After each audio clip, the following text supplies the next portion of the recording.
Grabe na talaga ang pagiging sinungaling mo, Roxy. Sana mamagayang dila mo at umigsi para naman matigil na yung pagiging sinungaling mo. Yung ginagawa mo, nakakasira ka ng imahe ng ibang tao. Ngayon sinusumpa mo na ako? Oo, isinusumpa kita na sa bawat pagsisinungaling mo, mamamagayang dila mo. Baka sakaling kapag ganun ang nangyari sa'yo, wala nang ibang tao ang mahihirapan dahil lang sa pagsisinungaling mo. Huwag mo isabuhay ang ganyang kasalanan dahil wala yung maitutulong sa'yo. Lalamunin ka lang yan hanggang sa pati ikaw hindi mo na alam kung ano pa ang totoo sa mga sinasabi mo. May mga tao na sadyang sinasabuhay na ang pagiging sinungaling. Dahil sa galing nilang gumawa ng mga kwentong hindi totoo, napapaniwala nila ang mga taong nakakausap nila. Ang kasinungalingan din ang madaling makasira ng imahe ng isang tao. Yon ang ugali ni Roxy na hindi niya kailanman nais na talikuran. Nang dahil din doon, haharap siya sa isang malupit na parusa ng sumpa. Makakatulong kaya ang parusa na yon para makapagsabi siya ng totoo o yayakapin na lang niya ang kadilimang babalot sa pagkatao niyang napupuno ng kasinungalingan? Oo nga, totoong sinasabi ko, kuya. Ako mismong nakarinig nun. Mahina lang kasi ang boses niya. Tapos, si Mami, medyo bingi pa naman yon, di ba? Minura niya talaga. Kasi naiinis siya na inuutusan siyang ayusin yung mga gamit niyo. Sinabihan pa nga niya na matandang pakialamere. Gusto ko na nga sana siyang sagutin kaso pinigilan kong sarili ko. Kasi kapag akong pumatol doon, siguradong lalaki ang away. Hindi naman ganyan si Kimberly. Kilala ko ang asawa ko.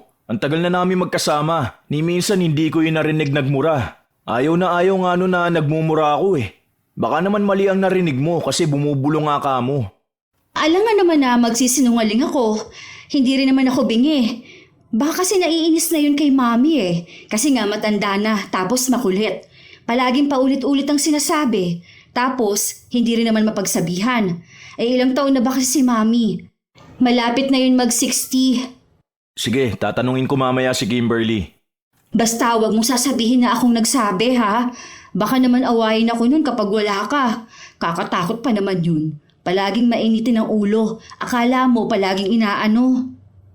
2 taon pa lamang nagsasama sa iisang bubong, sina Dennis at Kimberly. Hindi pa sila kasal, pero nagpasya na silang magsama.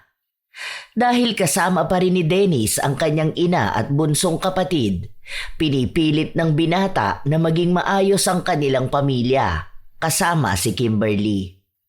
Nang gabing yun, habang nasa loob sila ng kwarto, kinausap ni Dennis ang asawa ukol sa naging sumbong ng kanyang kapatid. Hindi ko yun gagawin. Bakit ko naman mumurahin si Mami? Matanda na yun. Sa kananay mo yun. Kahit minsan hindi ako ng bastos ng nakatatanda sa akin. Kahit pa sabihin natin na naiinis ako. Bakit naman ganyan magsumbong ang kapatid mo? Alam ko siya lang ang magsasabi niyan kasi tayo lang naman ang nandito. Yun na nga ang sabi ko sa kanya eh. Baka ka ako na mali lang siya ng dinig kasi bumubulong ka.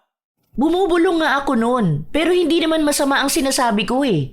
Ang sabi ko lang noon, ang dami na namang damit na nakakalat. May mali ba doon? Sige na, sorry na. Nagsabi lang ako kasi nagulat lang din ako sa sinabi ni Roxy. Kung ano-ano na namang naririnig ng batang yun. Oo nga pala. Tutuloy ka ba bukas sa interview mo? Sure ka na ba doon? Oo, pero tanghali pa ako aalis. Hihintayin ko si Roxy na umuwi. Hindi ko naman pwede iwan si Mami mag-isa rito sa bahay. Ang sabi ni Roxy, mga 2 p.m. daw siya makakauwi eh. Paano schedule mo dyan? Work from home ako. Tapos 1 beses sa 1 buwan ako pupunta sa office. Hindi ko pa alam yung ibang patakaran. Bukas pa sasabihin sa akin. Sabihan mo ko kung ano mga kailangan mo ha. Bukas pag uwi ko ayusin ko na yung lamesa mo para kapag nakuha mo yung computer set mo, maayos na natin dito. Oo. Salamat, Han. Kinaumagahan, maagang nagising si Kimberly para paghainan ng baon ng kanyang asawa. Maaga ring nagising si Roxy dahil papasok ito sa kanilang paaralan. Dahil abala sa kanyang ginagawa si Kimberly, hindi na niya naitanong kay Roxy ang isinumbong nito sa kanyang kuya. Hindi lang naman yon ang unang beses na may ganong kasinungalingan na sinabi si Roxy. Pero palagi na lang yung pinapalampas ni Kimberly dahil ayaw niya rin namang magkaroon ng alitan sa kanila. Lalo pat sa iisang bahay lang sila nakatira. Sa paglipas ng mga araw, nanatiling tahimik si Kimberly at nakatuon lang palagi ang kanyang atensyon sa kanyang trabaho. Isang araw, napansin nito na wala na silang grocery, kaya kailangan na niyang lumabas para bumili. Roxy, lalabas muna ako Dito ka na lang muna sa bahay. Mag-grocery lang ako saglit. Sige, te. Oo nga pala. Pupunta rito yung kapatid ni Mama, si Tio Willie. Nasa bayan na raw siya ngayon Baka pagdating mo, nandito na yon. Ganun ba? O sige, bibili na lang din pala ako ng merienda sa palengke. Huwag na, te, kasi hindi yun mahilig sa mga ganon. Gusto nun, lutong bahay lang. Ikaw ba? Gusto mo ng merienda? Para isasabay na lang kita. Hindi na, te. Salamat na lang. Bili ka na lang ng iyo. Tulog din naman si Mami Paggising niyan, gusto nun kanin. Ingat sa labas, te, ha? Saglit lang din na nakakaalis si Kimberly nang dumating ang tinutukoy na tiyuhin ni Roxy. Galing yon sa probinsya. Matagal na rin nilang hindi nakikita ang tiyuhin kaya masaya si Roxy nang malaman na bibisita ito sa kanila. Yun kasi ang pinakamabait na tiyuhin nila at ang kakampi ni Roxy sa lahat ng bagay. Bali po pala matutuloy talaga tayo sa outing. Buti na lang malapit na matapos ang klase namin. Sumakto pa talaga sa bakasyon. Yun na nga rin ang sabi ko. Kasi yung mga pinsan mo, next week wala na rin silang klase. Babiyahin na rin sila papunta rito. Nauna lang talaga ako kasi nga susunduin ko sa airport si ate. Nga pala, nasa ng kuya mo at ang mami nyo? Si Mami tulog po, tapos si Kuya Dennis nasa trabaho. Mamaya pa yung gabi uuwi. Bali ang kasama namin ditong madalas, si Ate Kimberly. Naka-work from home po kasi yun Ayun ba ang ka-live-in ng kuya mo? Yung nakikita ko sa mga pictures nyo? Opo, siya nga. Wala pa naman silang anak ni Kuya pero 2 years na sila rito sa bahay. Medyo mahirap nga pakisamahan Mabuti na lang po, medyo marunong pa rin akong gumalang. Bakit naman?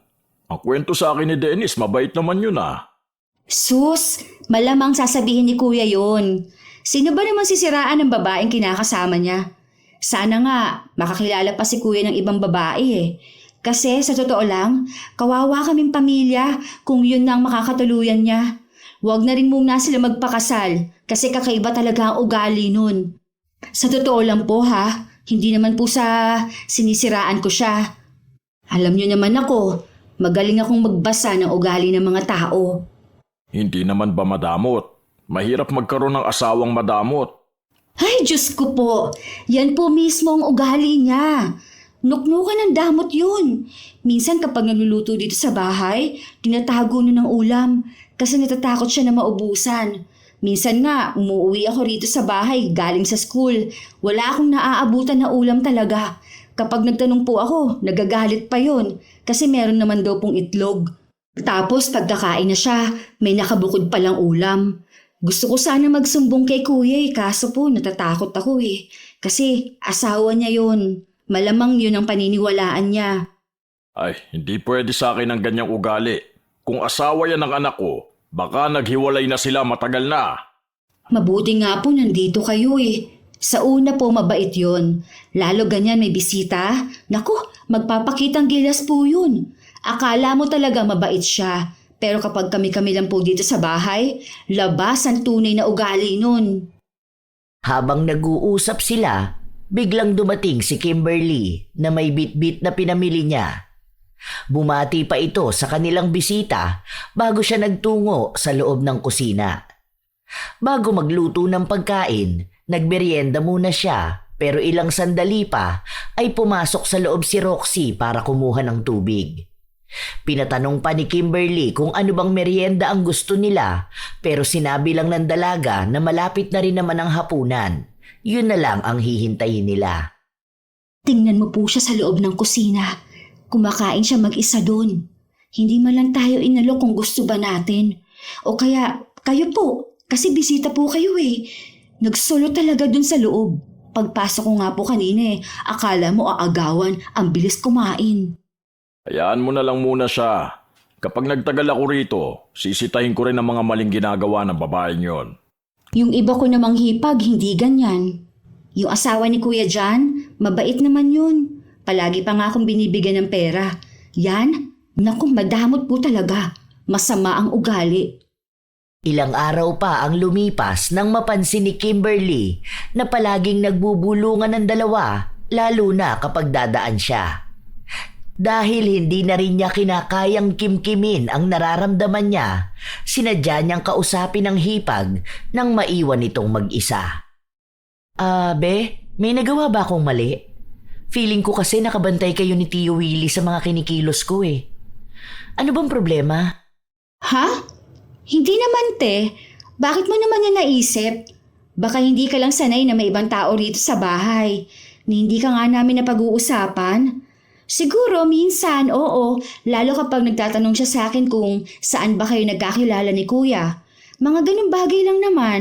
Sabi ko nga na ikaw ang kausapin kasi nga mabait ka naman. Kaso baka nahihiya rin siya sa'yo. Medyo praning lang siguro ako. Para kasing feeling ko palaging binabantayan ng ginagawa ko. Hindi kasi ako sanay ng ganun. Kaya nagtanong na rin ako sa'yo. Wala yan, te. Huwag mo na lang masyadong isipin kasi hindi rin naman makakatulong sa'yo yan. Baka stress ka rin kasi sa work mo eh.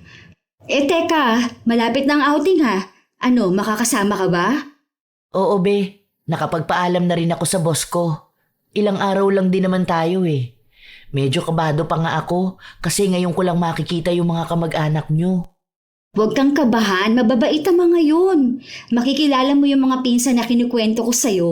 Yung mga maloko namin pinsan na kasama namin noon sa probinsya. Nako, feel ko, makakasundo mo rin ang mga yun.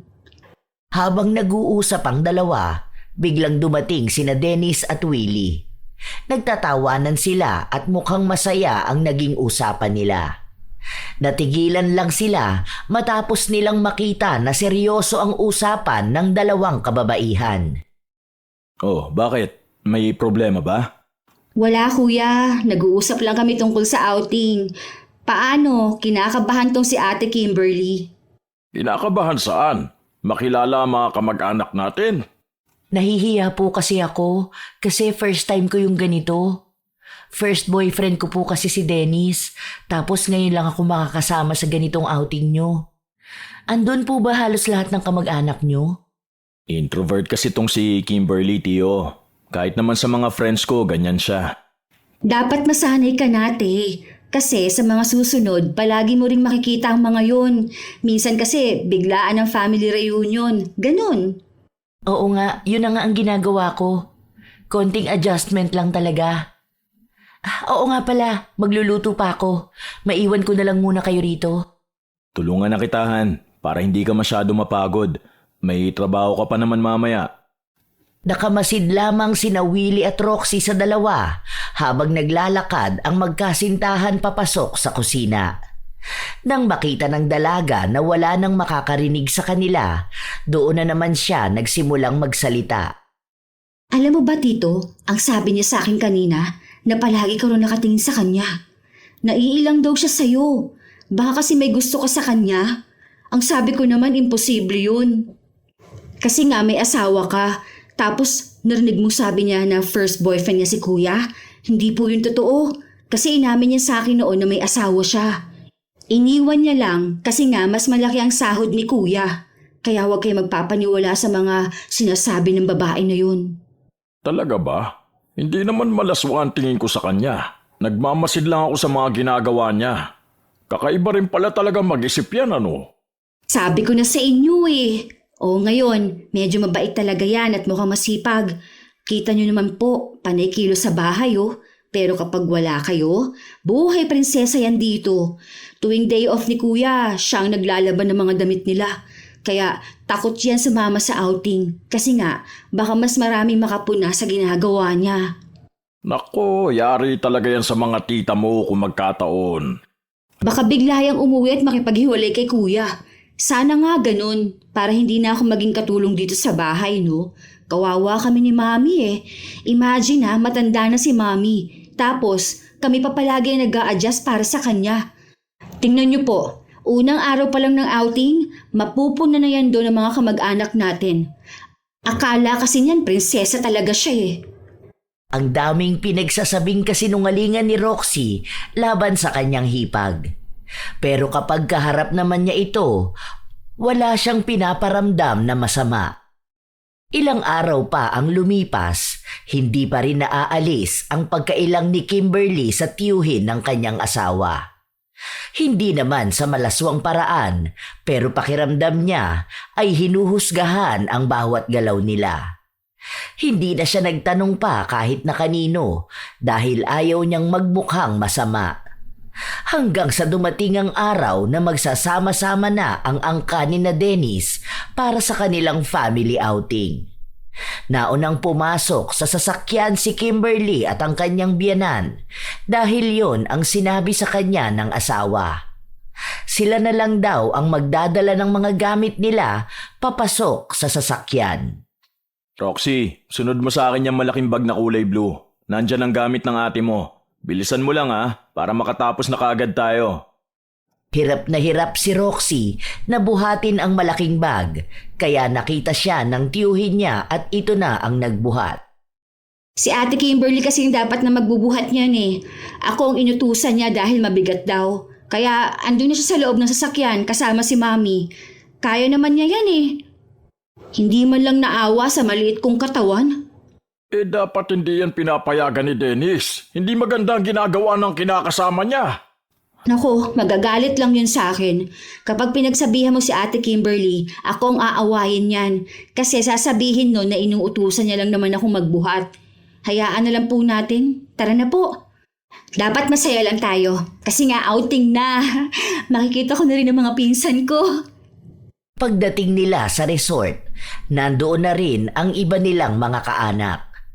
May hiyang nararamdaman si Kimberly, lalo na at isa-isa na silang ipinakilala sa kanya. Ang iba roon, kilala na niya sa mukha at sa pangalan dahil minsan ay napag-uusapan nila yon ng kanyang asawa. Mainit naman ang naging pagtanggap sa kanya ng mga ito. Pero hindi pa rin siya masyadong makakilos dahil ayaw niyang makagawa ng mali. Han, ano bang ginagawa mo dyan? Sumama ka doon kina tita Kanina ka pa nila hinahanap. Huwag ka na dyan, mausok. Mag-iihaw kami. Nahihiya ako, Han. Baka kasi hindi nila ako magustuhan eh. Hindi ka naman kailangan gustuhin ng mga yan. Ang mahalaga, mahal kita at mahal ka ng pamilya ko. Saka sa bait mong yan, aawain ka pa ba nila? Sige na, o kaya sama ka doon kay Roxy para makilala mo pa ang mga pinsa namin. Sinubukan ni Kimberly na makihalubilo sa iba kahit na nahihirapan siya. Ginagawa niya ito para mas mapalapit sa pamilya ni Dennis. Mukhang maayos naman sa kanya makitungo ang mga yon. Maraming tinatanong tungkol sa buhay niya at kung paano sila nagkakilala ni Dennis. Hanggang sa nakapalagayan na nga niya ng loob ang mga yon. Nagkukwento na rin sila ng tungkol sa kanilang buhay at mga kwento ng angkan nila na hindi niya pa alam. Natutuwa si Kimberly dahil para na nga silang isang pamilya. Ang mga matatanda naman ay nagpapayo sa kanya para mas tumatag pa ang kanilang pagsasama ni Dennis. Ilang sandali pa, biglang lumapit sa kanya si Roxy para magpatulong sa kanya. Hindi kasi namin maayos. Parang may lumalabas kapag nag-click na kami ng site. Ano kaya yun? Baka may mali sa internet or doon mismo sa site na pinupuntahan? Ay, ewan ko kasi dyan kay Carmine eh. May online class pa pala. Bakasyon na nga ng lahat. Ayan, Teo. Tingnan mo. Diba? Yung server yan. O baka expired na yung link na binigay. Nasaan ba si Carmina? Hingi ka mo siya ng bagong link dun sa mga nasa online class na. Nasa CR pa siya eh. Sige, yun na lang ang sabihin ko sa kanya mamaya. Basta huwag kayong magkiklik ng kung ano-ano dyan lalo na kung nakalink yung bank niya sa account niya dito sa laptop kasi baka biglang mag-subscribe siya ng hindi sinasadya. Pagdating nung Carmina, sabihin mo mismong link ang ipasa sa kanya para makapasok siya sa online class nila. Okay, te, salamat. Balik ka na doon. Naistorbo pa ata kita sa pakikipag-usap kina tita eh. Tawagin na lang ulit kita kapag ayaw pa rin gumana ha. Umalis na rin kaagad si Kimberly para makihalubilo sa iba pa nilang kasama. Hindi pa rin dumarating si Carmina pero kung ano-ano pa rin ang pinipindot ni Roxy sa laptop. Hanggang sa hindi niya sinasadyang may mapindot na dahilan para may mabawas na pera sa bank account ni Carmina. Dahil doon, agad na napapunta ang kanyang pinsan sa loob ng kwarto at nagreklamo. Ipinakita nito ang malaking halaga ng subscription sa isa ring hindi kilalang site. Sa takot ni Roxy na siya ang sisihin, agad niyang itinuro si Kimberly. Tinawag ni Roxy ang ama ni Carmina na si Willie at ang hipag niyang si Kimberly para makapag-usap sila. Ako? Wala naman akong ibang pinindot dyan ni hindi ko nga yan hinawakan. Tinuro ko lang sa'yo Roxy kung anong dapat gawin, di ba? Tapos umalis na ako. Alam mong hindi ako nagpipindot ng kung ano-ano dyan. Ay, alam nga naman na akong nagpipipindot dyan, te. Wala nga akong alam sa ganyan. Kaya nga po ikaw ang hiningan ko ng tulong. Kasi alam ko na ikaw ang magaling sa mga ganito. Ito rin kasi ang trabaho mo, di ba? Nakita kaya kita, may mga pinagpipindot ka at may pinuntahan kang site. Tapos copy-paste. Ganun. Hindi ko naman maintindihan kung para saan yun. Akala ko naman para makapasok na kaagad sa online class si Carmina. Kaso may nawawala na palang pera sa bank account niya. Hindi totoo yan, Roxy. Andito ka. Nakita mo na hindi ko hinawakan ng laptop. Wala akong pinindot at mas lalong wala akong pinuntahang ibang site. Ang dami ko pa nga sinabi sa'yo na huwag gagawin eh. Sinabi ko pa na sa mismong kaklase niya na nasa loob na ng online class ang magbigay sa kanya ng link. Anong pinagsasasabi mong copy-paste? Teka, huwag mo naman akong pagmukhain na sinungaling dito, te. Porke ba na dalawa lang tao rito kanina, ako nang sisisihin mo? Nagsasabi lang ako ng totoo. Yun ang nakita kong ginawa mo eh. Kaya yun ang sinabi ko. Masama na pala magsabi ng katotohanan. Ano ba naman yan, Roxy? Alam mo naman sa sarili mo kung sino sa atin na nagsasabi ng totoo. Tumigil ka na, Kimberly. Ano, ang pamangkin ko pa pala ngayon ang nagsisinungaling? Kilala ko yan simula pa nung bata yan. Kaya alam ko nagsasabi siya ng totoo. Baka mamaya scammer ka eh. At dinadaan mo sa link-link na yan ang pangunguha mo ng pera. Hindi po ako scammer. Totoo po ang sinasabi ko. Tumutulong lang naman ako eh. Hindi naman ako ang lumapit sa kanya. Siya ang tumawag sa akin, tapos ang sabi niya nasa CR si Carmina. Kung alam ko lang na may mangyayaring ganito, sana hinintay ko na lang si Carmina na dumating para sa kanya ko tinuro. Di na mababawi itong perang nawala. Kaya talagang unang kita ko pa lang sa'yo, hindi na ako nagtitiwala eh. Ewan ko na lang kung may mawawala kaming gamit dito. For sure, ikaw ang kukuha nun. Hindi po ako ganyang klase ng tao. Tama na po, Tio Willie.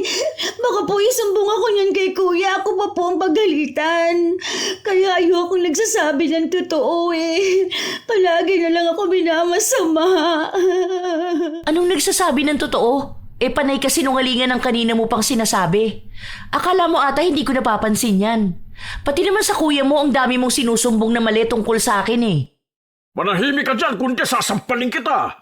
Napakasinungaling mong babae ka. Hindi ko alam kung bakit ikaw ang pinili ni Dennis. Halata naman masama ang ugali mo. Bastos ka pa. Hindi po ako bastos. Pinagtatanggol ko lang ang sarili ko dahil pinagtutulungan niyo ako rito. Sa halip po na alamin niyo at timbangin kung sino ang nagsasabi ng totoo, kumakampi na kaagad kayo. Tingnan mo, te. Ako talaga ang tinuturo mong sinungaling. Sa mata ng Diyos, alam niya kung sino sa atin na nagsasabi ng totoo. Tigilan mo nga yung pagiging ipokrita mo, Roxy. Huwag mong gamitin ang Diyos sa kasalanan mo. Alam mo na nasa 10 utos na bawal magsinungaling. Pero yan ang ginagawa mo ngayon. Lumabas ka na rito ngayon, Kimberly. Dahil baka hindi ko mapigilan ang sarili ko, masaktan kita. Labas! Hindi na nagdalawang isip pa si Kimberly. Lumabas siya ng kwarto, bit-bit ang sama ng loob. Gusto niyang umiyak pero hindi niya magawa. Wala man lang siyang naging laban sa kasinungalingan na ginawa ni Roxy. Sa huli, kahit siya naman ang nagsasabi ng totoo, siya pa rin ang naging masama. Nagkulong lang si Kimberly sa loob ng kanilang kwarto at doon siya umiyak. Ayaw niyang may ibang makakita sa kanya dahil alam niya na sa mga oras na ito, alam na ng ibang kamag-anak ng asawa niya ang nangyari. At baka may iba pang kasinungalingan na sasabihin si Roxy. Ilang oras lang din, pumasok sa loob ng kwarto si Dennis. Han, ayos ka lang ba? Hindi ka lumalabas dyan. Tara na, kakain na tayo. Masama ba ang pakiramdam mo? Teka, umiyak ka ba? Hindi ako nagugutom. Gusto ko nang matulog. Anong nararamdaman mo? May masakit ba sa'yo, ha? Gusto ko nang umuwi bukas. Ako lang ang uuwi. Dito na lang muna kayo. Ayoko naman makasira ako ng masaya niyong family outing. Ano ngang nangyari? Bakit ayaw mo sabihin sa akin? Paano? Si Roxy at yung tiyo niyo, pinagtutulungan ako. Nagsasabi naman kasi ako ng totoo, pero pinipilit na ako ang nagsisinungaling. Hindi ko alam kung anong mali kong nagawa. Bakit parang galit sa akin pati yung tiyuhin mo? Wala naman akong maalalang may nagawa akong masama sa kanya. Hindi rin naman ako nakapagsalita ng masama. Ang sama lang talaga ng loob ko. Kaya ayoko na muna lumabas. Kasi pati ako nahihiya. Mamaya pati iba yung mga kamag-anak. Maging pangit na rin ang tingin sa akin. Nakikisama naman ako ng maayos eh. Daling ko na lang dito ang pagkain natin. Sabay na lang tayong kumain dito. Kung uuwi ka bukas, uuwi na rin ako. Hindi pwedeng ikaw lang ang maiiwan sa bahay mag-isa. Hindi ako papayag na babiyahe ka mag-isa. Kakausapin ko yan mamaya sina Tio Willie at si Roxy para malaman ko kung ano ba talaga nangyari. Wag na. Baka isipin nila na ako ang dahilan kaya ka lumalayo sa pamilya mo. Hayaan mo na. Kaya ko naman magbiyahe mag-isa. Hindi pwede yung ganun. Magkakampi tayo sa lahat ng bagay. Hindi rin ako papayag na ganyan ang nararamdaman mo. Sandali lang, kukuha na ako ng pagkain. Huwag ka na muna matutulog, ha? Humalik muna sa noo ni Kimberly si Dennis bago ito lumabas. Habang naghahain naman ng pagkain ng binata, nilapitan siya ng kanyang tiyuhin at nagtanong kung bakit niya yon binabalot. Pinaliwanag ni Dennis na sa loob sila ng kwarto kakain ni Kimberly dahil hindi yon makalabas sa sama ng loob. Narinig yon ni Roxy, kaya lumapit siya sa kanyang kuya. Mamaya pa sana kakausapin ni Dennis ang dalawa, pero dahil naroon na sila, yun na rin ang nakita niyang pagkakataon. Bakit naman ganun kayo kay Kimberly? Gusto na tuloy umuwi ng tao. Kaya ako nga dinala rito para makapagpahinga rin eh. Alam mo naman Roxy na kapag nasa bahay lang yun palagi nag-aalaga kay Mami. Ang hirap ding alagaan ni Mami dahil makulit at parang isip bata na. Tapos kapag hapon may trabaho siya hanggang madaling araw na yon. Tapos maagang gigising para maghain ng pagkain ko. Pagkain natin. Ito na nga lang din ang pahinga ng tao eh. Tapos gaganon ninyo pa rito. Yan ang hirap, Dennis eh. Hindi naman yata sinabi sa inyong kinakasama mo kung ano ba talaga nangyari. Kami nga ang mas nahirapan eh. Lalo na si Carmina na nawala ng pera sa bangko. Mali na bang pagsabihan yan? Ang sensitive niya ah. Kahit na siya naman ang may mali. Kaya pala matapang yan magsasagot sa akin eh. Alam niya nakakampihan mo siya. Oo nga, kuya. Nagsasabi naman kasi ako ng totoo eh. Tapos akong tinuturo niyang masama. Ganyan naman talaga si Ate Kimberly. Pero hindi mo napapansin kasi lagi kang busy sa trabaho mo. Maging si Mami nga eh, natatakot na sa kanya. Paano? Palagi niyang sinisigawan. Alam na nga niya na may diferensya na sa pag-iisip yung matanda eh. Hindi niya pahabaan ang pasensya niya. Oh, wag mo sabihin na kapatid mo naman ngayon na nagsisinungaling ha. Ayan, siya naman ang madalas na naiiwan sa bahay kasama ang asawa mo. Ah, hindi ko pa pala pwedeng sabihin na asawa mo dahil hindi pa kayo kasal. Kung ako sa'yo, pag-isipan mo maigi kung gusto mo ba talagang tumagal sa babae na sinungaling. Dahil baka kapag nagtagal, masisira ang pamilya nyo dahil sa ganong ugali. Hindi naman yan pakikinggan ni kuya. Dahil mahal na mahal niya si Ate Kimberly. Kahit na mali na ang ginagawa nun, okay lang sa kanya. Tumigil na nga kayo. Di naman totoo yung mga sinasabi nyo eh. Mas kilala ko ang asawa ko. Hindi siya ganyang klase ng tao. Ikaw, Roxy, ayusin mo yung mga pagsusumbong mo. Kahit nasa bahay tayo kung ano-anong sinasabi mo sa akin. Tapos malalaman ko na ikaw pala ang may mali. Pasalamat ka na outing natin to. Ayokong makasira na eksena. Hindi na naghintay pa ng sagot si Dennis mula sa dalawa. Nagtungo na siya sa kwarto kung saan naroon si Kimberly. Kinabukasan, maagang nagising si Dennis para ayusin ang mga gamit nila dahil kung aalis si Kimberly, sasama siya rito. Han, wag mo na yung gawin. Sasabay na lang ako umuwi sa'yo. Hindi na lang muna ako aalis. Bukas uuwi naman na rin ang lahat eh. Ayoko makasira pa ng moment nyo rito.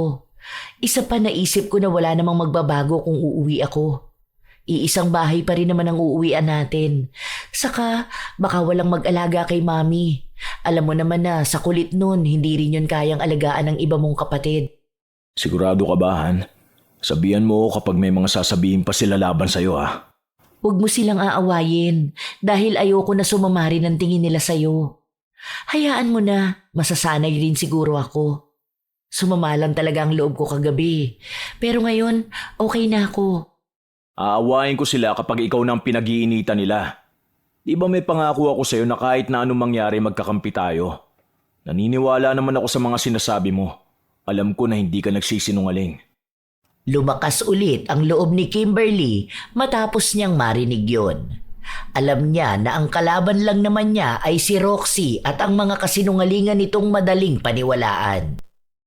Iniintindi na lamang ni Kimberly dahil nga bata pa naman daw yon at magbabago pa ang pananaw sa buhay kapag tumanda na. Maayos ang naging araw nila. Para bang walang nagbago. Ganon pa rin siyang makitungo kay Roxy at ang dalaga naman ay wala ring pagbabago. Hindi na lang nila inungkat ulit ang nangyari. Nasa cottage lamang si Kimberly habang ang karamihan sa kanila ay nagtatampisaw na sa dagat, katulad ng ginagawa ni Roxy. Nakapalibot sa kanya ang mga pinsan at ibang tiyahin. Kinukwento niya ang tungkol kay Kimberly at sa lahat ng kamalian na ginagawa nito. Lahat puro kasinungalingan. Hindi lang yun halata kasi maamong mukha niya. Pero di ba nga, ang sabi nila, ang mga maamong mukha talaga ang mga demonyo? Ayun, ganun siya. Sa kamalikot ang kamay niya, mag-iingat kayo. Madalas niya na pinakikialaman yung mga hindi naman talaga sa kanya. Naalala ko noon, may bigay sa akin si Tito. Buong set ng jewelries. Tapos, nawala yung hikaw. Ayun pala, kinuha niya. Alam mo paano ko nalaman? Nakita ko sa picture niya na in-upload sa Instagram. Nainis ako Tinanong ko siya. Tapos, ang sabi niya sa akin na hiniram niya lang daw kasi lalabas siya. Hindi ba? Pwede naman magpaalam eh. Kasi ako, kilala niyo ako. Hindi ako madamot. Pahihiramin ko naman siya eh. Pero yung kukunin niya, tapos hindi magsasabi, parte na rin yun ng pagiging magnanakaw. Tama ba ako? Sa galing niyang magsalita, sumang-ayon sa kanya ang mga kausap niya. May mga nagbigay rin ng komento. At sinabi na napansin niya rin daw yon na nakatingin sa loob ng kanyang bag. Baka raw may nais na kunin si Kimberly. Samot-saring komento na ang naririnig ni Roxy at bawat salita ng mga kaanak niya may pahabol siyang kasinungalingan na kwento. Tapos, naaalala niyo pa? Di ba nagsabi ako na pupunta kaming Tagaytay? Tapos hindi natuloy? Ready na kami noon. Nasa biyahe na rin kami. Naalala ko may story ako nun sa Facebook eh. Kaso binura ko. Oh, di ba? Nakita mo yon nakalagay na hashtag off to Tagaytay? Binura ko yun. Kasi nga hindi kami natuloy. Dahil habang nasa biyahe kami, nasuka si Mami. Tapos, galit na galit yan. Ang arte niya. Ang baho raw ng sasakyan. Yung mga ganun. Ay, nag-away sila ni Kuya. As in. Alam niyo, grabe kapag inaaway niya si Kuya. Minsan bigla niyang sinasampal kahit nasa harapan namin eh. Wala naman akong magawa. Kasi kapag pinipigilan ko siya, sa akin naman nagagalit si kuya. Mahal lang kasi ni kuya yan eh. Kaya kahit anong gawin, okay lang. Walang pinapakinggan si kuya. Naku, basta. Ang dami pa niyang kakaibang ugali na hindi halata. Kahit naman ako nagulat eh. Kasi unang dating niya sa bahay, sobrang bait, sobrang tahimik, sobrang sipag. Tapos biglang lumabas ang tunay na ugali. Ay, kawawa ako. Mukha akong katulong sa bahay. Tapos hindi pa yan namimigay ng pagkain. Naalala ko pa, ito pa. Isa ito sa hindi ko makakalimutan na ang sama ng loob ko. Isa pa sa ugali niyan, kapag may pagkain yan, hindi yan mag-aalok. Pero kapag ikaw may pagkain, hindi na yan magpapaalam sa'yo, kukuha yan. Naalala nyo, galing tayong Bicol noon. Tapos si Tita Mekmek nagbigay sa akin ng malaking chocolate. Inuwi ko pa yun sa bahay. Tapos dadalhin ko sana sa school kasi bibigyan ko ang friends ko. Kaso nakalimutan ko sa bahay. Pag uwi ko, nasa basurahan na yung balot. Inubos niya lahat.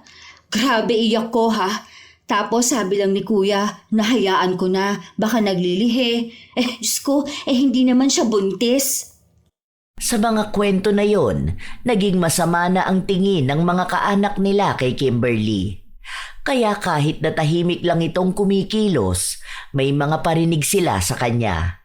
Minsan, hindi na nila inaalok ng pagkain o kaya ay kusa nilang inuubusan.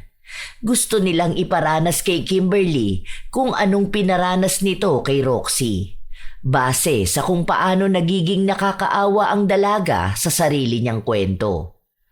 Napapansin ni Kimberly ang pakikitungo na yon pero hindi niya pinapansin. Nasa cottage pa rin si Kimberly.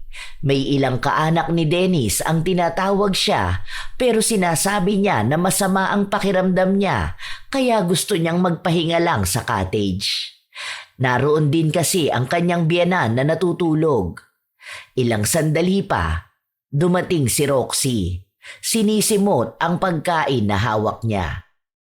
Te, may basurahan ba dyan? Dito may plastic. Pinaglagyan ng mga basura kanina. Pasuyo nga ako, te. Hindi ko maabot eh. Gusto mo ba ng chichirya? Meron doon sa kabilang cottage, kuha kita. Hindi ako mahilig dyan. Bawal sa akin yan ngayon. Chocolate. Gusto mo? Kapag gusto mo ng pagkain, meron doon sa kabila ha. Kuha ka na lang. Ang lamig pero ang sarap maligo. Ikaw ba? Ayaw mo pa maligo? Mamaya na lang pagkagising ni Mami. Alam ko maliligo rin to eh. Sige na, enjoy ka na. Tahimik lang si Kimberly na nagmamasid. Si Dennis naman, kasama ang mga kalalakihang kaanak nila. Nag-iinuman sila. Hindi masaya si Kimberly pero wala naman siyang pagpipilian. Ginusto niyang manatili sa family outing ng asawa kaya makikisama talaga siya. Hindi naman lahat pangit ang pakikitungo sa kanya dahil may iilan naman na maayos siyang kinakausap. Ang mga hindi niya lang kasundo ay ang mga tao na naimpluwensyahan na ng kasinungalingan ng kanyang hipag. Habang tahimik si Kimberly, pumasok ng cottage si Willie. Para bang may hinahanap ito. Natigilan siya nang makita ang basurahan na nakasabit sa gilid ng lamesa. Bakit po? Bawal po bang magsabit ng basura dito? Hindi ko po alam. Naglinis kasi ako rito sa loob, kaya dito ko na lang muna isinabit. Saan ho ba pwede magtapon ito? Pinagkainan mo ba yung mga yan? Yung iba po dyan, bakit po? Bakit mo kinain yan? Hindi naman sa'yo yan ah. Kaya pala kanina pa ako hanap niya sa kabilang cottage. Naunahan mo na pala ako. Binili ko yan hindi para ipalamon sa'yo madamot ka. Hindi lahat ng pagkain dito sa outing para sa'yo ha. Po? Alin po ba dyan? Kung itong kulay pulang may Japanese na sulat, hindi ako ang kumain yan. Si Roxy yan. Naghahanap siya ng basurahan kanina. Tapos sabi ko dito na lang niya itapon. Hindi pa nga po ako nagpupunta sa kabilang cottage at yung mga kinain ko, binili ko yan dyan sa store. Si Roxy na naman ang sisisihin mo. Wala ka namang ibang alam gawin kundi ang isisi sa kanya mga kawalang hiyaan mo. Teka lang po. Bakit kayo nagagalit sa akin? Mali naman po yata yung mga ganyang pananalita nyo sa akin. Wala naman akong ginagawang masama sa inyo para magalit kayo sa akin ng ganito. Mainit ang dugo ko sa'yo dahil sa sama ng ugali mo. Kawawa ang pamilya ni na Roxy dyan sa ginagawa mo. Ngayon pa nga lang na nakakasama mo na kami, ganyan ang ginagawa mo kay Roxy. Paano pa kung kayo-kayo lang ang nasa loob ng bahay? Ayaw ko po kayong sagutin, pero wag naman kayo magsalita na parang alam nyo lahat. Iisa lang ang pinapakinggan nyo eh. Wala naman akong ginagawang mali kay Roxy. Kahit natanungin nyo si Mami o si Dennis. Tatanungin ko yung kapatid ko alam mo namang may demensya yan. Malamang kahit na maltratuhin mo yan, hindi niyan maaalala. Si Dennis, yung asawa-asawahan mo, ikaw kakampihan yan dahil hindi ka naman niya nakakasama buong araw dahil nasa trabaho siya. Huwag mo siraan ang siraan si Roxy. Ayusin mo yung ugali mo dahil wala kang magiging kakampi sa pamilyang to. Maliban kay Dennis na na-brainwash mo na. Dahil sa lakas ng boses ni Willie, naagaw niya ang atensyon ng mga tao sa paligid nila. Alam na nila na may nag-aaway, kaya agad silang lumapit. Si Dennis naman, agad na napatakbo sa asawa niya matapos na makitang ito ang kasagutan ng kanyang tiyuhin. Ano nangyayari? Yang asawa mo pagsabihan mo yan Kapag alam niyang hindi sa kanya, huwag niyang kukunin. Huwag siyang patay gutom Kapag hindi niya pagkain, huwag niyang kakainin. Hindi naman kasi talaga ako ang kumain yan eh. Oh, ayun naman pala eh. Hindi naman pala siya eh. Huwag niyo naman pong pagsalitaan ng ganyan ng asawa ko. Hindi siya nangunguha ng pagkain na hindi sa kanya. Kung may gusto man siyang kainin, nagpapaalam po yan. Sino ba nakita mong kumain yan? Si Roxy nga. Pinaliwanag ko na kanina. Na kaya nandyan yan kasi nakitapon si Roxy. Inaaya niya pa nga ako na kumuha dun sa kabilang cottage. Ang sabi ko ayaw ko. Tapos nagtatanong siya kung maliligo ba ako. Ang sabi ko pagising na lang ni Mami. Oh, nasa na ba si Roxy? Tawagin niyo nga yan. Kahapon pa kayo ganyan kay Kimberly.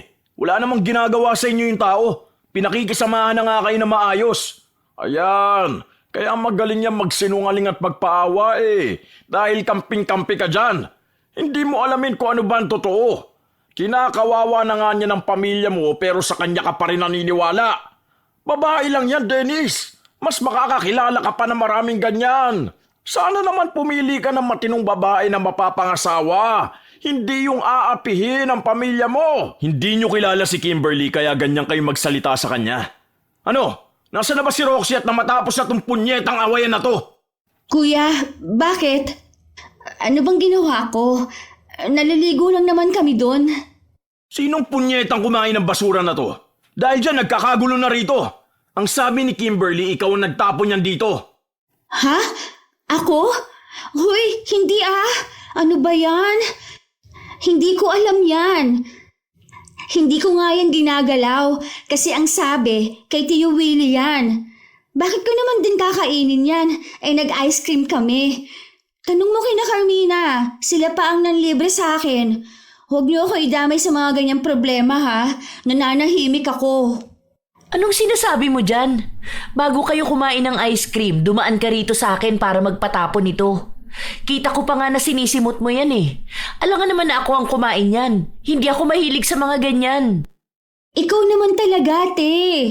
Pumunta ako rito kanina kasi titingnan ko sana kung gising si Mami para maliligo kami. Nagtanong pa nga ako sa'yo, di ba? Kung ayaw mo pa bang maligo? Ang sabi mo masama ang pakiramdam mo kaya hindi kita pinilit. Kita ko nga kanina nakalapag yung pagkain na yan sa lamesa. Magtatanong nga sana ako kung ano yan kaso tinakpan mo agad. Hindi na ako nanghingi dahil ipinagdamot mo na kaagad Tapos hindi naman pala sa'yo yan. Oh, di ba? Ngayon ipagtatanggol mo pa yung babae niyan?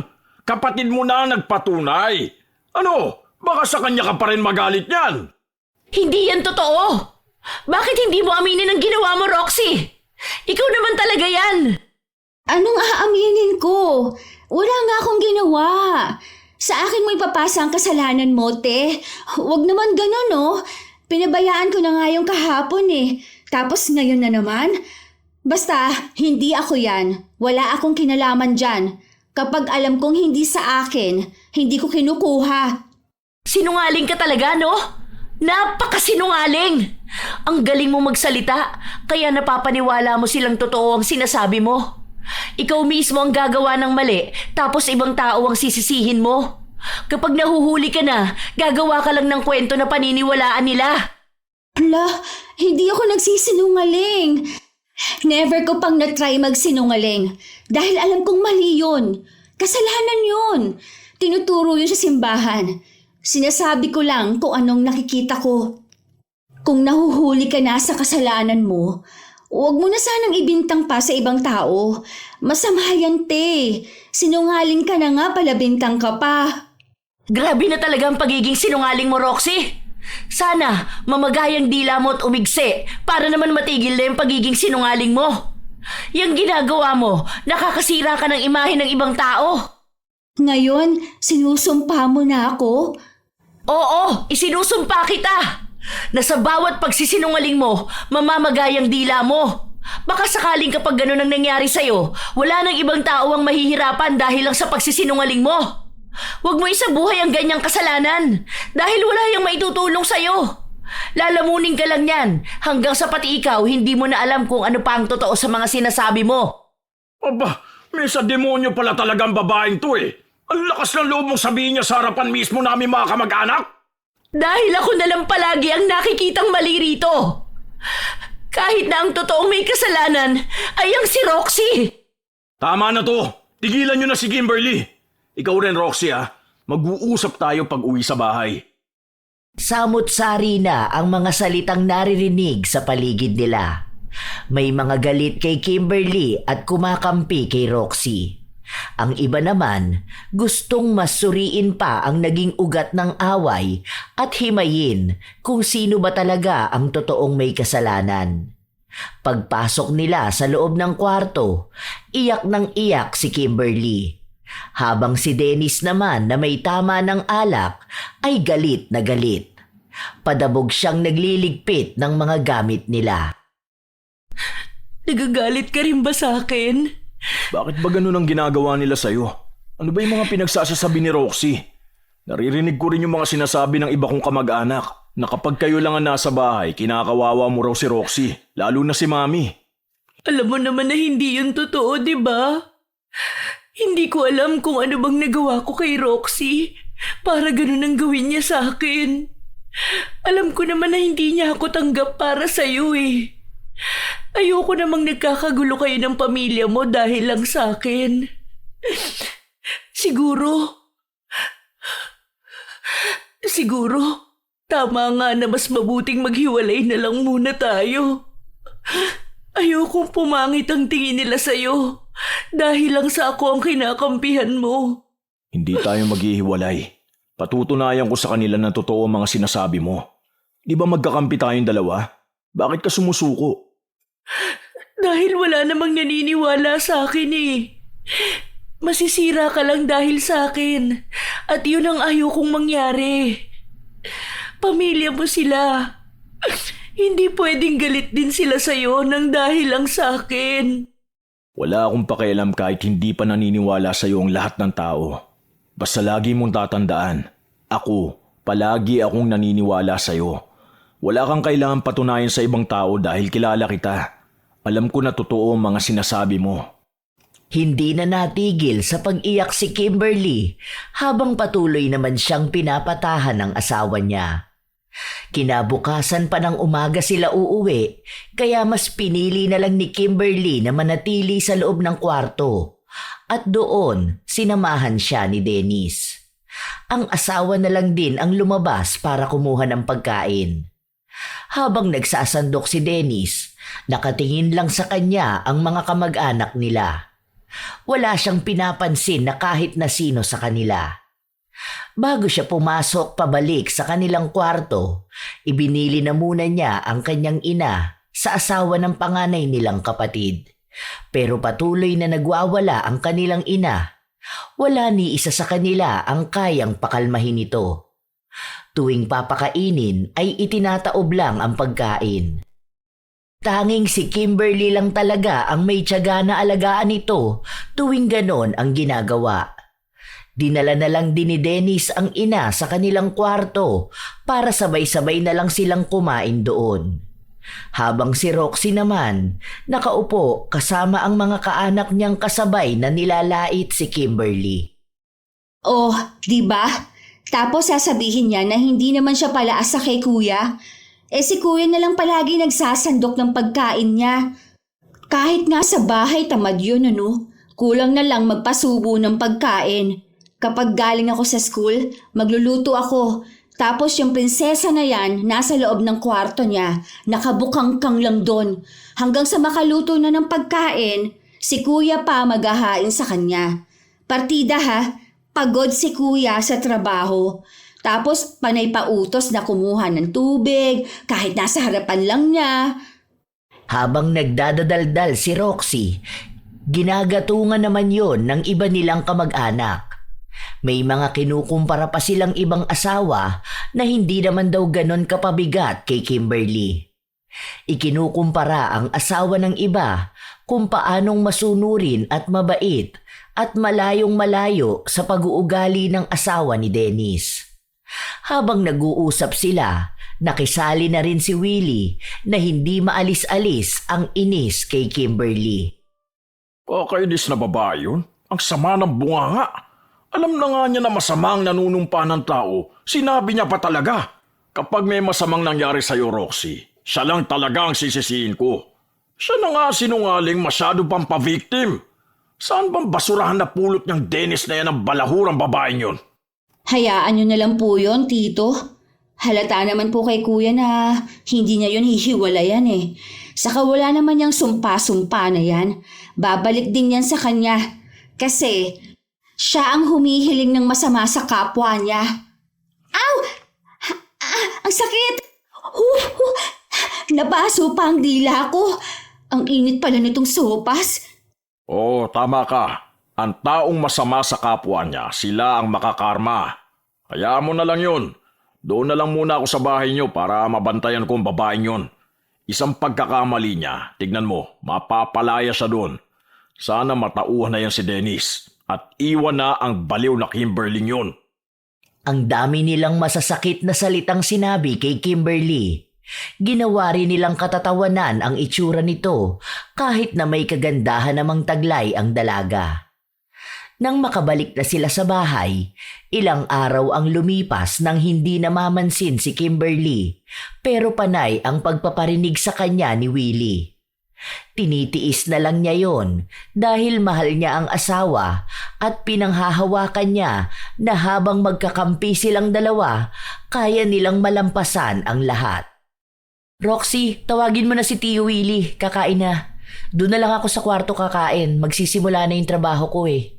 Si Mami tapos na kumain, wag mo na pakainin, baka magsuka yun. Anong ulam, te? Wow, sinigang! Tabihan mo na lang din ng ulam si kuya. Meron na ako nakatabi dyan. Yung Tupperware sa taas ng ref, sa kuya mo yon. Sige na, kain na kayo. Kahit na may sama ng loob si Kimberly, pinapakitunguhan niya pa rin ng maayos si Roxy dahil nakatira lang naman sila sa iisang bahay. Nang tawagin ni Roxy ang tiyuhin, napansin na ni Willie si Kimberly na pumasok sa kwarto dala ang pagkain niya. Ano yun? Itatago niya ang pagkain niya? Abi ko po sa inyo eh. Nagtatago yan ng pagkain. Takot kasi yan maubusan ng pagkain eh. Tara po, kain na tayo. Ako po pala nagluto ng ulam natin ngayon kasi naiinis siya sa akin eh. Dahil hindi ko nilabahan yung mga damit niya. Aba, saglit lang ako na wala ngayong araw, inuutusan ka na niya. Kaya hindi pwedeng kayo lang maiwan dito eh. Sinabi niyo pa po, palautos pa yan. Tapos kapag galit yan, sisigawan yan kami dito sa bahay. Kung mura-murahin yan si Mami, ganun-ganun na lang dahil nga makulit at matanda na. Di ba? Minsan okay si Mami, nakakausap at nakakakilos sa maayos sa bahay. Kapag naman sinusumpong niya ng sakit niya, doon lang naman talaga siya sobrang kumukulit na akala mo bata. Tapos, makakalimutin na nga. Mumurahin na niya, no? Tapos sasabihin niya na pabigat at bakit hindi pa mamatay. Ganun po ka grabe. Buti ngayon napipigilan niya kasi nandito po kayo eh. Pero alam ko, kating-kati na po ang dila niya na magmura. Nakaramdam ng pangangati sa kanyang dila si Roxy matapos niyang sabihin yon. Akala niya normal na pangangati lang yon, pero kinabukasan, napansin niya na parang umuumbok at namamaga ang kanyang dila. Inisip na lang niya na baka dahil yon sa pagkapaso. Noong nakaraang araw pa kasi masakit ang dila niya matapos itong mapaso ng sopas noong nasa outing sila. Pero 1 linggo na ang nakalipas, walang nagbabago. Nahihirapan na rin siyang isarado ang bibig niya dahil tumataba ang kanyang dila. Ano kayang pwedeng gamot dito sa dila ko? Ang hirap pa magsalita.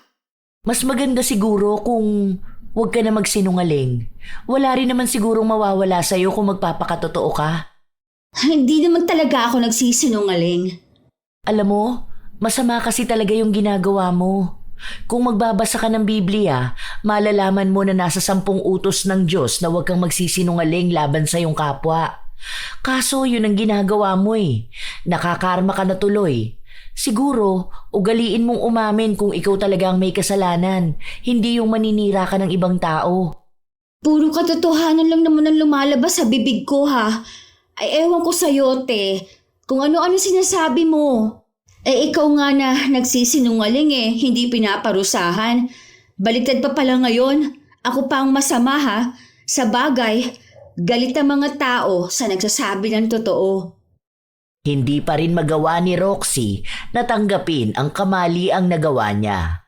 Nagpapatuloy pa rin siyang magsinungaling. Hindi lang laban kay Kimberly, kundi pati na rin sa iba niyang mga kaklase, kakilala at mga kaibigan. Sa sobrang sanay na niyang magsinungaling, alam na ng dila niya ang sasabihin para magtunog na siya ang nagsasabi ng totoo. Pero yun ang naging dahilan para lalong mamaga ang dila niya at napapansin niya na umiigsi ito. Nahihirapan na siyang magsalita dahil mahirap na siyang intindihin. Isang araw, umalis sina Kimberly at Dennis, kaya sila lang ng tiyuhin ang naiwan sa bahay nila para alagaan ang ina. Feeling ko buntis si Ate Kimberly. Naririnig ko kasi sila ni Kuya na-delay nga raw siya. Baka magpapa-check up sila. Paano kaya kung buntis siya tapos ipaaako niya kay Kuya ang responsibilidad? Bakit naman? Hindi ba kuya mo nakabuntis sa kanya? Feeling ko hindi si Kuya. Kasi dati may nakaka-chat yan siya. Tapos kapag wala siya rito, mamaya nakikipagkita yun sa lalaki niya. Kung nabuntis siya nun, paano naman ang kuya ko? Tapos aakalain niya na anak niya yun. Kailan pa yan? Bakit hindi mo sinasabi sa kuya mo? Matagal na yun. Kaso ayaw kong sabihin kay kuya kasi sasabihin na naman na nagsisinungaling ako. Aray! Ang sakit! Nakagat ko ang dila ko. Aray ko! Ay, nakakainis naman. Bakit ba kasi namamaga to? Dapat sabihin mo. Iloloko na ang kapatid mo, itatago mo pa. Huwag ka matakot sa babae niyan. Sige, ako na ang kakausap sa kuya mo. Para nga mapaalis na rito ang babae niyon. Malandi naman pala. Saka dati, naririnig ko yan, nakikipag-call sa kung sino-sino. Magaling nang ata talaga siya magtago, kaya hindi siya nahuhuli ni Kuya. Ang dami ko pa naman sanang sasabihin, kaso ang sakit na talaga ng dila ko eh. Habang tumatagal, mas lalong lumalala ang kalagayan ni Roxy. Ilang beses na rin silang nagpabalik-balik sa ospital pero wala namang nagbabago. Marami na rin siyang nainom na gamot. Pero kahit na malaki ang problema niya sa sarili niya, mas malala pa rin ang sakit niya na pagiging sinungaling. Ilang mga maling salita at pagbibintang pa rin ang sinasabi niya tungkol sa kanyang hipag. May mga naniniwala pa rin naman sa kanya dahil tahimik lang si Kimberly at hindi nag-aabala na ipagtanggol ang sarili niya. 1 linggo na ring hindi nakakapasok si Roxy sa paaralan dahil sa sakit niya. Naroon lang siya palagi sa kanilang bahay, kaya 2 na ang inaalagaan ni Kimberly. Be, kain ka na. Hindi yan mainit. Tapos itong malamig na tubig, sa'yo to. Yung gamot mo nandun sa gilid ng lamesa mo. Yung maliit na drawer. Huwag kang iinom ng gamot kapag malamig na tubig ang gagamitin mo. Bawal daw kasi yung ganun. Dadalhan kita rito ng tubig, yung hindi galing sa ref. Salamat, te. Paglabas ni Kimberly, sa kusina siya dumiretso para naman pakainin ang biyanan. Nasa kusina rin si Willie at hindi siya kumikibo. Pero ramdam ni Kimberly na may nais itong sabihin sa kanya. Ano pong problema? Kung may gusto po kayong malaman, itanong niyo na po agad. Huwag na po tayong magpakiramdaman pa rito. Kinukula mo ba si Roxy? Bakit ko naman po gagawin yun? Para madagdagan ang aalagaan ko rito sa bahay? Buntis po ako. Tingin niyo magagawa ko pang gumawa ng masama sa kapwa ko na pwedeng maapektuhan ng anak ko? Isa pa, hindi po ako ganong kababang tao para kumapit ako sa itim na kapangyarihan. Ipatatawas ko si Roxy bukas dahil baka gumaganti ka sa mga pagsusumbong niya. Buti nga hindi niya sinasabi sa asawa mo ang pagtataksil na ginawa mo eh. Hindi po ako nagtataksil sa asawa ko. Kung gusto nyo, paglabas ng bata, magpa-DNA na kaagad para hindi na kayo mangamba ng ganyan. Kung ang asawa ko nga po, walang pagdududa sa akin eh. Ayoko na po ng stress. Wala po akong dapat na ipaliwanag sa kahit na sino dahil kahit naman po anong sabihin ko, hindi nyo ako paniniwalaan. Alam ko po na ang mga tao, paniniwalaan lang ang gusto nilang paniwalaan. Kaya nga po ang daming mga sinungaling sa mundo eh. Dahil mas madaling mapaniwala ang sino man nang di lang mali-mali ang sinasabi. Paniwalaan niyo po ang gusto niyo, pero wag niyo po akong guluhin dahil po marami rin akong iniisip. Kaya hindi mo pinagtatanggol ang sarili mo dahil alam mo ang totoo. Yun na nga po. Hindi ko nasasayangin pa ang oras ko dahil alam ko ang totoo. Alam ko sa sarili ko ang totoo. At maging si Roxy, alam niya sa sarili niya ang totoo at hindi. Ang pagkakaiba namin, pati sarili niyang kasinungalingan, nagiging katotohanan na rin sa paniniwala niya. Yun po ang ipangaral niyo sa kanya. Hindi po yung kayo mismong nagbibigay ng dahilan para paniwalaan niya rin ang mga maling ginagawa niya. Ayaw na ni Kimberly na humaba pa ang diskusyonan nilang dalawa. Dahil iisa lang din naman ang kalalabasan nun. Siya pa rin naman ang magiging mali. 2 araw ang lumipas, umalis sina Willie at Roxy para magpatawas. Gusto nilang malaman kung may gumagawa ba ng masama sa dalaga. Hinayaan lang yon ni Kimberly dahil alam naman niyang hindi naman siya ang gumagawa ng masama sa hipag. Naroon din ang asawa niya dahil wala itong pasok sa trabaho. Si Dennis muna ang pansamantalang nag-aasikaso sa bahay dahil gusto niyang magpahinga naman ang asawa niya, lalo pat buntis ito. Bakit kaya wala pa si na Tio Willie? Ano na kaya nangyari sa pagpapatawas nila? Hindi ko nga alam eh. Naniniwala ka ba sa mga kulam-kulam na yun? Baka mamaya may lumabas na ganun, tapos ako ang sisihin nila. Lahat pa naman ng maling nangyayari, parang ako ang may kasalanan. Naniniwala naman ako sa mga kulam na ganyan, pero hindi ako naniniwala na gagawa ka ng ganun. Alam mo Han, ikaw lang talaga ang naniniwala sa akin sa bahay na to. Si Mami siguro naniniwala sa akin, kaso madalas hindi niya ako natatandaan eh. Ayoko naman na maging pangit ang tingin mo sa mga kaanak mo, lalo na sa Tio Willie mo. Pero ewan ko ba, wala naman ako nagawang mali sa kanya para magalit siya sa akin. Kami lang naman ni Roxy ang may alitan dahil sa pagiging sinungaling nun. Buti hindi ka mabilis maniwala. Dahil kilala nga kita. Alam ko kapag nagsisinungaling ka. Kabisado na kita eh. Nakatira tayo sa iisang bahay at asawa kita. Si Roxy nakasama ko na yan simula pa nung bata siya. Kaya alam ko na may pagkasinungaling talaga siya. Madalas siyang manisi ng pagkakamali niya sa iba. Kaya lagi ko siyang pinagagalitan. Ilang beses ko na rin siya napagsabihan, kaya lang mas pinaniniwalaan niya sarili niya. Feeling ko nga, ako ang may dahilan kaya ganun ang nangyayari sa dila niya. Naaalala mo nung sinumpa ko siya? Galit na galit naman kasi ako sa kanya eh. Masama pa naman ang nanunumpa ng kapwa kasi malakas talaga ang kapangyarihan ng salita. Kaya nga minsan iniingatan ko na ang pagbibitaw ng masamang salita kasi magkakatotoo yun. Kaya lang, hindi ko talaga napigilan nung panahon na yun. Paano? Walang nakikinig sa akin.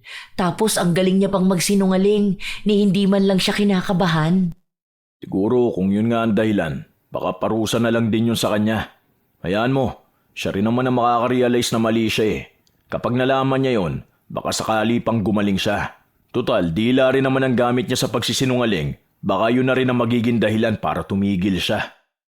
Habang nag-uusap ang mag-asawa, bigla namang dumating ang magtiyuhin. Ganun pa rin ang kalagayan ni Roxy. Hindi pa rin maisarado ng dalaga ang bibig niya dahil sa pamamaga ng kanyang dila. Nakibalita si Dennis sa kung ano ang naging resulta ng pagpapatawas nila dahil gusto niya ring malaman kung may sasabihin na naman silang masama tungkol kay Kimberly. Walang sinabi kung sino ba, pero babae raw ang gumawa nito sa kanya. Galing daw sa masamang dila. Naisip ko bigla yung panunumpa ng babaeng yan eh. Ngayon, kawawa naman na lalo si Roxy. Babalik kami dun sa susunod na Martes para magpagamot. Sana bumalik sa kanyang ginawa niya sa akin to. Hanggang ngayon ba, kuya? Kakampihan mo ang asawa mo?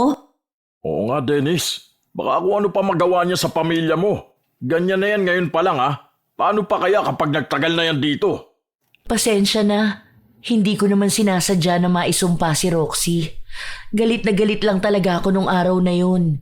Kasi lahat ng sinasabi niya puro na lang kasinungalingan. Hindi ko rin naman alam na magkakatotoo yun eh. Kunwari ka pa dyan na di mo alam. Pero ang totoo niyan, talagang sinadya mo. Kasi ayaw mong magsalita ako ng totoo eh. Huling-huli ka na kasi sa akto. Nagsisinungaling ka pa. Ako pa ngayon ang gusto mong patahimikin. Tama na yan, Roxy. Hindi ka na nga makapagsalita dyan, nagsisinungaling ka pa. Hindi mo pa aminin na ikaw talaga yon. Gusto mo ba ng ebidensya? Oh, tignan mo tong picture ni Khalil. Kuwang-kuwa ka sa likod, bit-bit mo yung pagkain na sinasabi ni Tio. Ayan, tignan mo sarili mo. Baka sabihin mo si Kimberly na naman to ha. Ngayon ko lang to nakita, kakasend lang sa akin ni Khalil. Dahil balak niya raw mag-post ng video. Wala ka na may tatago. Oh, ano pang kasinungalingan ang sasabihin mo ha? Aray! Ang sakit ng dila ko! Papasok na ako sa kwarto. Nagmamadali si Roxy na pumasok sa loob ng kwarto niya para lang wag siyang mausisa sa kasalanang ginawa niya. Ilan pang mga kuha at anggulo ang nakuha kay Roxy nung araw na yon. Kitang-kita rin ni Willie na nagsasabi nga ng totoo si Kimberly. Malaki ang pagkadismaya niya sa pamangkin dahil simula pa lang noong una, yun na ang kinampihan niya. Ilang araw pa ang lumipas, ang daming naging sakripisyo ni Kimberly. Kahit nabuntis siya, palagi niya pa ring inaalagaan ang dalawa. May naitutulong naman si Willie pero mas higit pa rin ang nagagawa ni Kimberly. Nakikita yon ng matanda at sinubukan niyang kilalanin si Kimberly nang hindi bumabase sa kwento ni Roxy. At doon niya nalaman na tunay nga ang pagtatanggol ni Dennis. Sadyang natabunan lang ng galit niya ang tunay na katauhan ni Kimberly dahil mas naniwala siya sa ibang katauhan nito na bumase lang sa kasinungalingan ni Roxy. Oh, huwag mo na yan buhatin. Ako na dyan. Alam mo naman na buntis ka eh. Dapat nag-iingat ka rin. Kapag may mga bubuhati na ganito, tawagin mo ko. Kaya ko naman po kasi yan. Saka nakakahiya naman pong mag-utos. Hindi po ako sanay. Gusto ko ako ang gagawa para wala na rin pong masabi sa akin. Oo nga pala, Kimberly. Pasensya ka na sa mga nasabi ko sa'yo noon ha. Ang sama ko pala sa'yo. Masyado kitang hinusgahan base lang sa kwento sa akin. Matanda na ako pero hindi man lang ako naging mautak para mas kilatisin ang isang tao. Ngayon nakikita ko na iba pala talaga ang ugali mo kaysa sa kwentong naririnig ko. Pasensya ka na ha. Nanggugulo pa ako rito sa pamilya nyo. Dumagdag pa ako sa stress mo. Wala na po yun. Hayaan nyo na po. Hindi ko naman na rin masyadong iniisip yun. Ganun po talaga ang mga tao. Madalas na pinaniniwalaan ng kakilala. Kaya po dapat maging mabait tayo sa ibang tao kasi hindi naman lahat ng kwentong naririnig natin ay totoo. Marami pa ring nagpapakalat ng kasinungalingan. Basta po kilala ko ang sarili ko, kaya po hindi ako nagpapaapekto sa mga taong mali-mali ang pagkakakilala sa akin. Ang swerte nga ni Dennis. Kaya pala mahal na mahal ka niya. Sorry ulit ha. Nagpatawad na si Kimberly bago pa humingi ng tawad si Willie. Habang ang matanda ay tinanggap na ang pagkakamali niya, si Roxy naman ay hindi pa rin pinaniniwalaan ang katotohanan. Mas gusto niya pa ring mabuhay sa kasinungalingang binuo niya. Bago bumalik si Willie sa probinsya nila, kinausap muna nito ang pamangkin at muling tinanong kung ano pa ba ang mga kasinungalingan na sinabi niya pero hindi talaga umaamin si Roxy. Totoo po ang sinasabi ko. Huwag kayo magpapalit lang sa babae na yun. Alam ko, edited lang yung video na pinakita ni Kuya kasi nautusan ni Kimberly para akong hindi inasalarin. Kalimutan na natin yung usapin tungkol sa nangyari sa outing. Mukhang hindi mo rin naman naaminin ang ginawa mo eh. Sabi nga ng albularyo, ikaw lang din ang pwede magpagaling sa sarili mo. Walang ritual para sa masamang dila. Huwag na lang sana magtagal yan. Kasi paano ka ba naman aayos kung hindi ka titigil sa pagsisinungaling mo? Pag-isipan mong mabuti ang lahat. Dahil baka maging ganyan ka na habang buhay. Huwag ka na sana magsisinungaling, Roxy. Isipin mo na ang mga salitang lumalabas sa'yo para na ring sumpa sa iba. Dahil sa paninira mo, pumapangit ang tingin ng tao dun sa taong sinisiraan mo. Huwag ka mabuhay sa mundong puno ng kasinungalingan. Mas masaya ang maging totoo. Nakakatakot man, pero mas nakakatakot na maging katotohanan mo ang kasinungalingan. Hindi ka makakalamang dahil mas lalo mo lang ilulubog ang sarili mo. Noong una ay hindi tinatanggap ni Roxy ang payo sa kanya ng tiyuhin. Gusto niyang maniwala na totoo lahat ng sinasabi niya. Hanggang sa umalis na ito at naiwan na lang ulit si Kimberly para alagaan siya. Kahit na anong gawin ni Roxy, hindi talaga siya gumagaling. Dumating pa sa punto na hindi na talaga siya halos makapagsalita dahil sa pamamaga ng kanyang dila. Ilang araw pa ang lumipas, pati ang mga kaanak nila na kinakausap ni Roxy, hindi na naniniwala sa mga kasinungalingan niya. May mga kaibigan siyang galit na rin sa kanya. Para bang unti-unti na ring lumalabas ang lahat ng katotohanan at ang naiwan na lang sa dalaga ay kahihiyan dahil tinatawag na siya ng karamihan na reyna ng kasinungalingan. Yun na rin ang nagmulat sa kanya na kahit na gaano siya kagaling magsinungaling, hindi pa rin kayang takpan ang katotohanan. Nagkakaroon na siya ng pagsisisi sa kanyang mga nagawa. Be, Martis na ngayon. Wala si Tio Willie. Baka gusto mong ako na ang sumama sa'yo sa albularyo. San ba yun banda? Para sana gumaling ka na dyan. Bakit ang bait mo pa rin sa akin kahit na sinungaling ako? Di ba dapat galit na galit ka? Hindi ko na kailangang gawin yun. Wala rin namang mangyayari kung magagalit ako sa'yo. Alam mo, ang mga sinungaling, ang mabigat nilang kalaban ay ang mga sarili nila. Kaya hindi ko na kailangan pang dumagdag bilang kalaban mo. Basta ako, ang gusto ko lang, sana naman kapag naging maayos ka na, huwag ka nang magsisinungaling. Kasi alam mo, walang magandang dulot yan sa'yo. Kahit pa anong paniniwala ng iba sa kasinungalingan mo, ikaw rin ang magtatamasa ng karma kapag naglabasan na ang katotohanan. Yun na nga ang naisip ko, te. Sorry ha. Ang dami kong kasinungalingan na nasabi tungkol sa'yo. Ang daming paninira. Sorry, te. Wala na yun. Basta wag mo na lang uulitin ha. Kahit na kanino, wag mo na yung gagawin. Si Kimberly ang sumama kay Roxy para sa sinasabing albularyo na pinuntahan nila noon. Gumawa naman yon ng ritual para gumaling siya. May pinagawa rin sa kanya na dapat ay 1 linggo niyang gagawin para tuluyan siyang gumaling. Hindi nawala si Kimberly sa tabi ng hipag hanggang sa tuluyan na itong gumaling.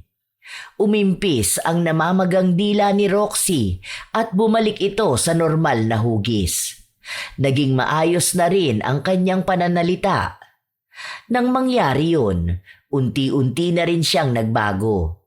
Itinama niya ang mga pagkakamaling nagawa niya. Humingi na rin siya ng tawad sa mga taong nasira niya dahil lang sa kanyang pagsisinungaling. Sa paglipas ng mga araw, linggo at buwan, naging magkasundo ang maghipag hanggang sa dumating ang araw na nanganak na si Kimberly. Wow! Ang cute-cute naman ng baby denden namin na yan. Halatang mana sa tita eh. Tingnan niyo naman hindi nagkakalayo. Oh, hindi ba yan kasinungalingan? Akala ko ba hindi ka na magsisinungaling? Bakit sabi mo cute ang anak namin at kamukha mo? Di ka naman cute ah. Si baby Denden lang ang cute. Si kuya, nakakainis. Hindi yun kasinungalingan. Kasi cute naman talaga ang tita niya. Di ba ate? Oh, huwag kang magsisinungaling. Bawal yon. Ewan ko sa inyong dalawa. Oo na, sige na. Cute na lahat ng nakatira sa bahay na to. Oh, si Ate Kimberly na nagsabi. Ibig sabihin, pawang katotohanan lang yun. Walang bahid ng kahit na anong kasinungalingan. Cute ako, cute ang baby Denden, cute ang buong family. Naging mas masaya pa ang loob ng bahay nila dahil wala na ang siraan at ang pagpapalaganap ng kasinungalingan. Lalo pang naging mas masaya dahil nadagdagan na sila. Dahil sa pag-alis ni Roxy nang nakasanayan niyang kasalanan, doon niya rin napagtanto na mas magaan pala ang buhay kapag nagsasabi siya ng totoo. Nalinis niya na rin ang pangalan ni Kimberly sa mga kamag-anak nila. Buo na ang pagtanggap sa loob ng kanilang bahay. Ilang taon lang din ang lumipas, ikinasal na sila Kimberly at Dante. Nakatira pa rin sila sa iisang bubong dahil nais ni Kimberly na alagaan pa rin ang biyenan niya. Habang si Roxy naman ay nagpapatuloy sa pag-aaral. Nang magbago na si Roxy, unti-unti na ring nabawasan ng mga kaibigan niya dahil karamihan sa kanila takot sa katotohanan. Tunay na madaling paniwalaan ang kasinungalingan habang nagiging kalaban naman ang katotohanan. Kahit na gaano man kaganda ang pagkakalahad ng kasinungalingan, bandang huli ay magiging baliwala rin ito kapag katotohanan na ang mas nanaig. Mahirap ding paniwalain ang sariling tunay ang mali dahil lang sa pagsasabuhay ng kasinungalingan. Ito ang tunay na hihila sa iyo patungo sa kadiliman. Katotohanan pa rin ang magbibigay kapayapaan sa pamilya, sa kapwa at lalo na sa sarili. Kaya't yun din ay nasusulat sa banal na aklat at nalalahad sa 10 utos ng Diyos. Dahil ang pagsasabi ng totoo ay ang pagkakaroon ng kalayaan ng kaluluwa. Shout out sa ilan sa masusugid na tagapakinig ng mga istorya ni Lola Telang. Matt Sarol, Gerlin Picache, Febe Rañada, May Honey Lore 23, Jenna Nolasco at Jenny Velasco, Ruth Ann Migano at sa mga anak niyang nasa Pilipinas na sina Seth, Yana, Gian at sa asawa niyang si Neil Fabilia. Sherlyn Joseco, Renalyn Salarda, Lizelle Nebrida, Lynn Villa, Bessie Tagapan, Annalisa Puaso, Elizabeth Pamintuan, Romelyn Mahilum, Cassie Barcelona. Kumusta kayo, Olivia Pelayo at sa mga mananahi ng Attic Clothing na sina Kuya Wigler Lepasana, Kuya Mario, Adrian, Gerald, Miko, Ate Veron, Ruth, Aprilyn, Grace at kay Ma'am Susan Tan. Joy, I Love Traveled, Pamela Agasang, Karen Salut, June Soriano at Lani Soriano, Maria Jaisel Ngoho, Rose Ann Rama, Pakmat Ong, Evelyn Abong Carbakil, Gemstone Claro, Sheren Solero Masagka, Glady de los Santos, Team Gaminil Francisco, Maria Cristina. Salamat sa pakikinig nyo. Jolly Estrella Mendoza, Nora Mejia, Vicky Yabut, Edgar Vinas, Nora SSM, Abigail, Emily Gandia, Jocelyn Borromeo, King Roel Lansangan, Cool Yet Fun, Violeta Buhay, Cresilda Sotil, Lucille de Lima, Hayashi J. Megan, Jocelyn Nazareno. Shout out din sa inyo, Hiramini, Jennifer Deginon, Mabuhay Georgia Vlog, Pinky Hepertor at sa mga pinsan niyang sina Gilbert at Sandy, Agripina Balza, Marisa Villanueva, Robert Crimen, El Daps, Esteli Reyes ng Marikina City, Gia Gigi, Elena Echano, Ronald Lamis, Cherry Mukbang ASMR, Telma Salazar, Art Ian Bensorto, Haji Aquino, Juliet Ortega, Elgin TV Vlog, May Villar at sa Team Hiroshima Mihara Japan na sina Jasper Agustin, Isel Villar, John Patrick Bernardo, Mark Cyrus Limbo at Perla Izumi, Angeline Galo, Sydney Crosswind, Fritz Love,